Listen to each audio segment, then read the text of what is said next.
Olá pessoal, continuando o nosso estudo sobre mecanismos de fragmentação em espectrometria de massas. Esta é a parte 2. Se você já assistiu a parte 1, agora nós vamos continuar com exemplos específicos de mecanismos de fragmentação. Caso não tenha assistido, recomendo que vocês deem uma olhadinha no vídeo referente à parte 1. Neste vídeo você aprenderá sobre mecanismos de fragmentação envolvendo clivagem de uma ligação sigma, conhecido como clivagem sigma. E também você aprenderá sobre aplicar a regra de Stevenson para escrever mecanismos de reação. Vamos focar nesses dois tópicos neste vídeo. Bom, clivagem de uma ligação simples.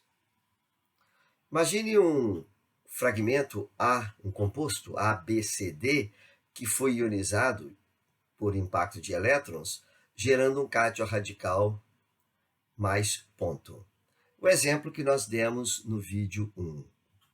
Considerando que esse composto tem apenas ligações sigma, é possível que ocorra, o que deve ocorrer inicialmente, é a eliminação de um elétron a partir de uma ligação entre AB, entre BC ou entre CD, por exemplo. Caso ocorra a perda de um elétron entre a ligação que envolve o grupo C e o grupo D, essa ligação sigma pode ser clivada, gerando o fragmento positivo ABC mais o radical D.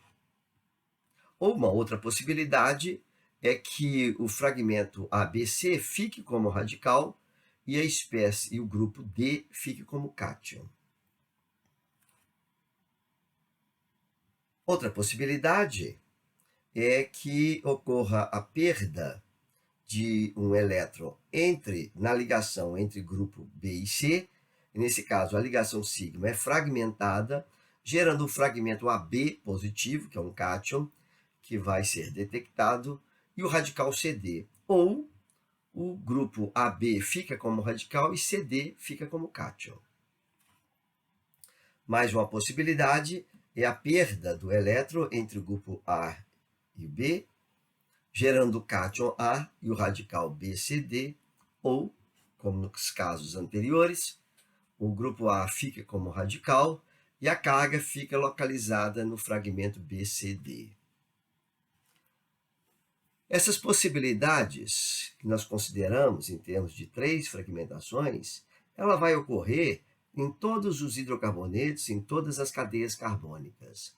Então, sempre existe a possibilidade, quando uma ligação sigma for clivada, de um dos fragmentos ficar positivo e o outro ficar neutro. Observe que nós temos aqui um cátion radical, que é uma espécie com número ímpar de elétrons. Ela gera uma espécie com número par de elétrons mais um radical. Isso nós vimos no vídeo número 1. Preferencialmente, o fragmento que retém a carga é o fragmento mais estável, ou seja, o de menor energia de ionização. Esse resumo, eu coloco isso aqui claramente, porque você pode estar se questionando. Como que eu vou saber quem vai ficar com a carga? Se é o ABC ou se é o D? Então, a regra já está clara aqui. Vou ler novamente. Preferencialmente, o fragmento que retém a carga é aquele mais estável, ou seja, aquele de menor energia de ionização. Essa regra, tá? Esse enunciado, é conhecido como regra de Stevenson. Ela é aplicada em todas as situações que nós vamos ver. Vamos ilustrar, então, a regra de Stevenson para vocês no próximo slide. Observe essa tabela de energias de ionização para radicais comuns. Veja, se você tem um radical hidrogênio, para remover um elétron e transformá-lo num cátion H+, são necessários 3,6 eletronvolts. Para o cátion, para o radical metila, a energia de ionização é bastante menor, 9,8 eletronvolts. Por outro lado, ao remover um elétron de um radical primário, como radical etil, ou radical propil, ou radical butil, são necessários em torno de 8 a 8,2 eletronvolts. Tá? No caso desse radical primário aqui, 7,9 eletronvolts, mas em torno de 8 a 8 e pouco eletronvolts. Por outro lado, para remover um elétron de um radical secundário, convertê-lo no cátion isopropila, por exemplo, são necessários apenas 7,6 eletronvolts. E se você quiser formar um cátion terbutila a partir de um radical terbutila, são necessários 6,8 eletronvolts. Observa que determinados radicais requerem em torno de 5,7, o radical benzila 7,1 eletronvolts, ou seja, quanto menor a energia de ionização para um radical para gerar um cátion, mais estável é esse cátion e em maior quantidade ele será formado no espectro de massas. Essa é a regra de Stephenson que nós vamos aplicar durante todo esse curso. Sempre tenha em mente que no processo de fragmentação, quando você tiver duas opções, verifica que preferencialmente deve ser formado o cátion mais estável. Entretanto, é importante lembrar que a estabilidade do radical também deve ser considerada, como nós vamos ilustrar com vários exemplos.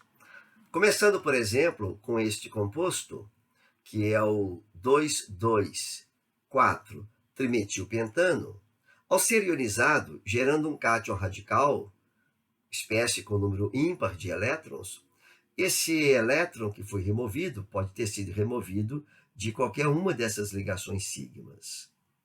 Considerando, então, como uma das possibilidades a fragmentação dessa ligação que eu estou destacando, nós temos duas opções. Ou este fragmento com carga positiva é gerado, massa-carga 71, ou este fragmento, que corresponde à parte da direita da molécula, ele é gerado com a clivagem dessa ligação sigma.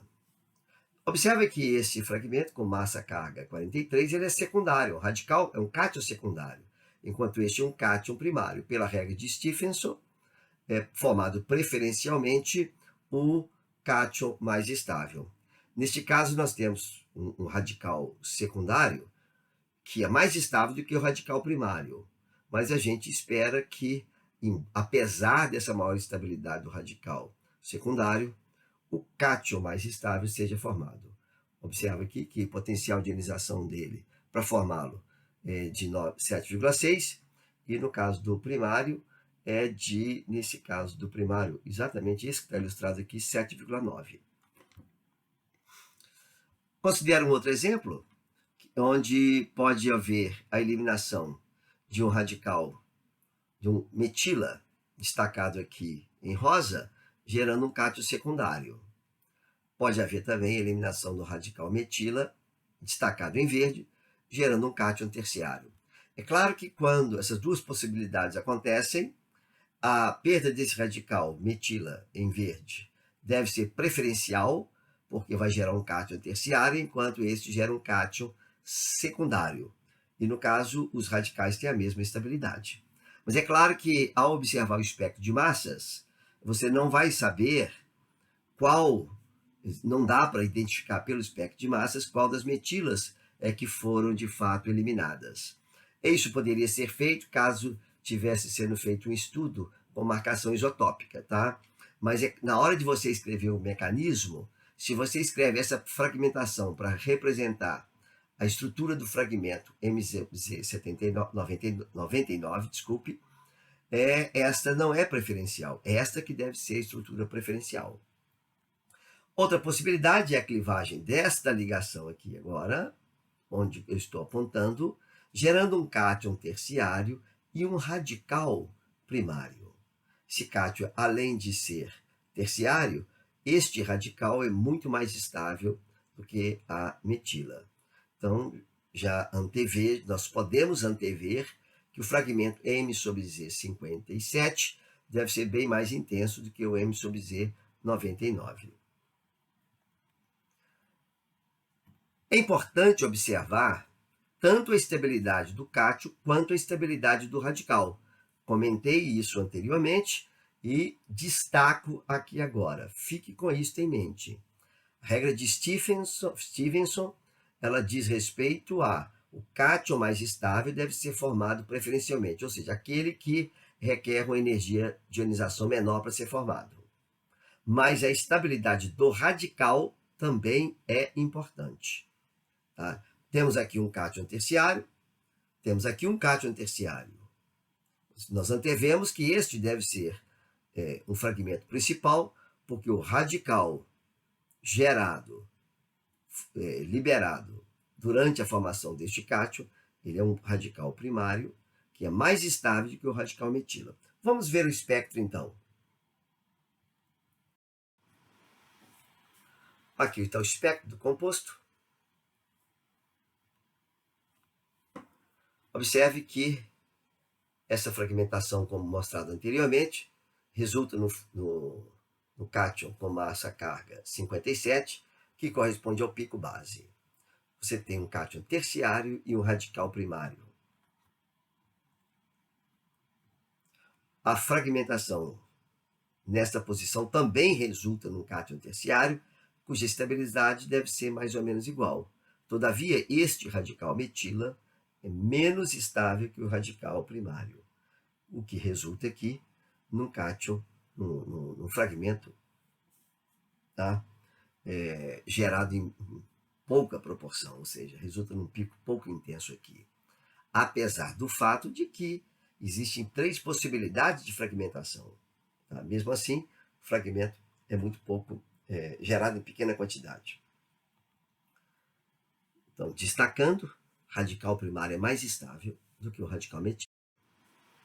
Mais um exemplo da regra de Stevenson, e aqui eu tenho uma tabela um pouco mais completa, com aqueles radicais mostrados inicialmente, e alguns outros radicais, radical OH, OCH3. Observe que para você retirar um elétron no radical OCH3, você gasta mais do que 10 elétron-volts. Ou seja, para gerar um cátion O+, é uma situação que, embora possa ocorrer, claro, vai ocorrer, vocês vão observar isso quando estudarem espectros de éteres, mas gasta mais energia. Como gasta mais energia, a probabilidade de formação vai ser menor.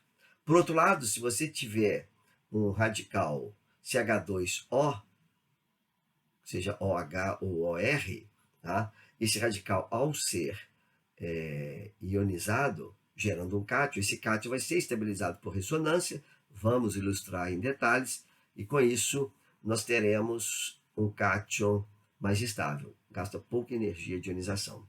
Vamos observar então esse caso.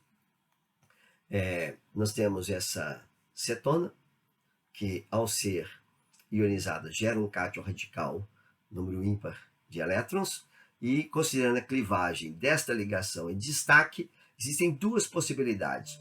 Ou o fragmento 77 fica com a carga, ou o fragmento 43 fica com a carga. Quando nós observamos aqui o potencial de ionização do radical fenila é 8,3. O potencial de ionização do grupo acetil é 7. De modo que o cátion com massa carga 43 deve ser formado preferencialmente. E ao observar o espectro deste composto, claro, o fragmento com M/Z77 vai estar presente, mas o pico base vai ser M/Z43. Vamos então agora complementar essa aula falando dos principais tipos de clivagem. Existe a clivagem de uma ligação sigma, que nós denominamos de clivagem sigma. Pode ocorrer a clivagem iniciada por um radical, que é chamada de clivagem alfa, a clivagem iniciada pela presença de uma carga, denominada clivagem induzida I, a clivagem envolvendo rearranjo de hidrogênio, que nós vamos representar por RH, sempre em itálico, a clivagem envolvendo rearranjo de 2 átomos de hidrogênio, R2H em itálico, e a clivagem envolvendo outros tipos de rearranjo. São vários tipos de clivagens. Essas clivagens, elas se aplicam, elas ocorrem nas várias classes de compostos orgânicos. Uma vez entendido, uma vez aprendido sobre essas clivagens, você será capaz de interpretar espectros de qualquer tipo, qualquer classe de composto orgânico. Então é importante que a gente estude detalhadamente cada uma dessas clivagens. É o que nós estamos fazendo, que nós faremos nessa sequência de vídeos. Então, eu vou dar detalhes agora, para concluir esta aula, sobre a clivagem de uma ligação sigma. Aqui vai uma pequena definição. Na clivagem sigma, a fragmentação ocorre em uma ligação sigma ionizada, após a perda de um elétron no processo de ionização, como nós ilustramos anteriormente. Então, o que nós ilustramos foi a clivagem sigma. Observe esse composto, então. Tá? Pode ocorrer a perda de um elétron de qualquer ligação sigma, como nós ilustramos no caso anterior, e essa quebra ela pode ser considerada M-heterolítica. Eu apresento aqui esse termo, que talvez vocês não tenham ouvido falar antes. Vocês já ouviram falar de homólise, que é uma clivagem de uma ligação sigma, em que cada um dos fragmentos retém um elétron, e clivagem heterolítica, em que um fragmento retém os 2 elétrons e o outro fragmento fica sem elétrons. Na clivagem M-heterolítica, um dos fragmentos fica com a carga e o outro fica com o radical. Esse termo é usado por alguns autores, não todos. Mas é bom que a gente chame a atenção, que você aprenda aqui mais um vocabulário dessa área da ciência. Só para ilustrar, então, para a gente concluir esse estudo de clivagem sigma, considere esse composto que nós já mostramos. Ele, então, é ionizado e eu vou focar a atenção apenas nas ligações envolvendo esse carbono destacado em amarelo. Pode ocorrer a perda deste grupo propil, gerando um cátion secundário. Essa é uma clivagem sigma. Pode ocorrer a perda do grupo etil, resultando neste cátion secundário também. Essa também é uma clivagem sigma. Pode ocorrer a clivagem desta ligação com perda do radical metila, formando o cátion secundário. Essa também é uma clivagem sigma. E pode ocorrer a perda do hidrogênio, gerando o cátion terciário, também uma clivagem sigma. Lembra que na clivagem sigma, quando eu, por exemplo, indico esta fragmentação, o cátion secundário foi gerado, mais um radical primário. Nós já comentamos anteriormente, regra de Stevenson, o cátion secundário é formado preferencialmente, pois a outra possibilidade nessa clivagem sigma seria, nós temos aqui o radical secundário e o cátion primário. Esse tipo de processo ocorrerá? Pode ocorrer. Você pode sim detectar o cátion com massa 43, tá? Mas obviamente que será o fragmento, o pico será muito menos intenso do que o correspondente a este fragmento aqui. Terminamos por aqui. Espero que vocês tenham compreendido a importância de reconhecer esses vários tipos de fragmentação. A regra de Stevenson ela é muito importante. Espero que relembrem também que não apenas a estabilidade do cátion é importante, mas a estabilidade do radical também é. E nos próximos vídeos nós veremos sobre os demais tipos de fragmentação que eu mencionei agora no finalzinho desta aula. Agradeço aos colegas Claudinei e Elson pelas correções. Aqui tem algumas referências bibliográficas que nós utilizamos para preparar esta aula para você. E se você gostou, se acha que a aula foi útil, eu peço que recomende aos seus amigos, aos seus colegas, para que ele também possa se beneficiar. Nosso objetivo, meu, da professora Vanderlúcia, professor Elcio e nossos colegas, é proporcionar um material de qualidade para facilitar o seu estudo. Bom, muito obrigado a todos e até o próximo vídeo.